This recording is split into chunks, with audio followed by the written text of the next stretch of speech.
Moving on, the Communist Party of China will hold its once in 5 years National Congress on October 16. That is tomorrow. President of the world's second largest economy, Xi Jinping, is expected to secure unprecedented third 5-year term as the head of the government, party and military. A cloud of secrecy hangs over the proceedings surrounding the event. Chinese reports say the 20th Congress is expected to produce a new set of leaders handpicked by Xi Jinping.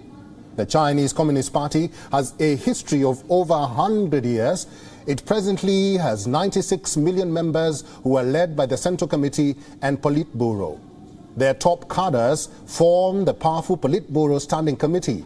With just 1 day left for the meeting, there are some key questions that need to be answered. Firstly, what is at stake at this year's meeting as regards with the political and economic system of the country? No significant changes are expected to be announced. Much of the opposition has been subdued with the use of an anti-corruption campaign. The country's zero-COVID policy has placed tens of millions of people under quarantine, severely restricting travel. The Chinese government has insisted that such tight COVID-19 controls are the only way to prevent a wider outbreak in the world's most populous nation. Moving on to the second question, how will the Congress affect China's foreign policy? China's assertive foreign policy has prompted a backlash from the United States, Europe and regional neighbors. The sticky points in its relationship with the West and some of its neighbors are Beijing's claim to virtually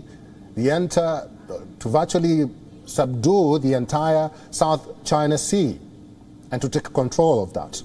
The close alignment of its foreign policy with Russia and refusal to criticize Moscow's invasion of Ukraine. Most importantly, China's threat to invade the self-governing island democracy of Taiwan to bring it under its control. Even after not being in the good books of the Western powers, Xi Jinping has shown no sign of a change in foreign policy direction. And for more on this, we were earlier joined by Patrick Falk, our correspondent from Beijing, and this is what he had to say.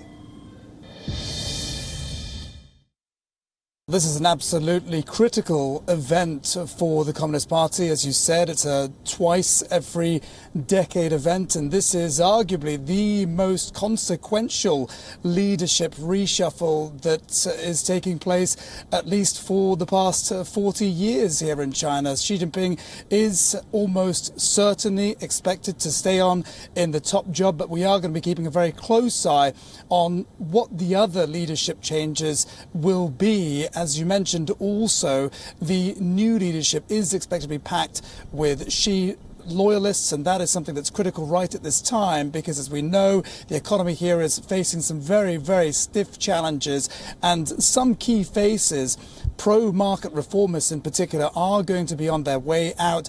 We are expecting new faces to take a more state-driven economic approach, and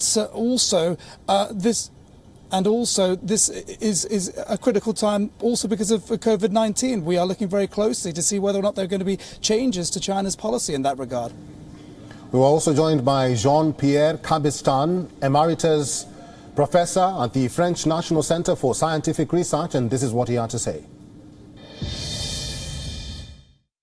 Xi Jinping will try to carry on the policies he has implemented in the last 10 years, or in particular in the last 5 years.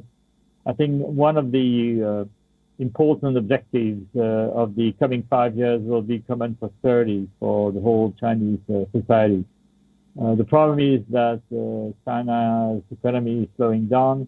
There are more tensions with the United States, as you have indicated. And there is also a growing frustration within the Chinese society about the endless fight against the COVID-19 pandemic. And there is no light at the end of the tunnel in China regarding, how can life come back to normal for everyone, 1.4 billion people in mainland China. So there are a number of question marks, and what I presume for the coming years that Xi Jinping will of course be assured, in all his positions. But at the same time, he will face more headwinds and more challenges, both within China but also outside of China. WION is now available in your country. Download the app now and get all the news on the move.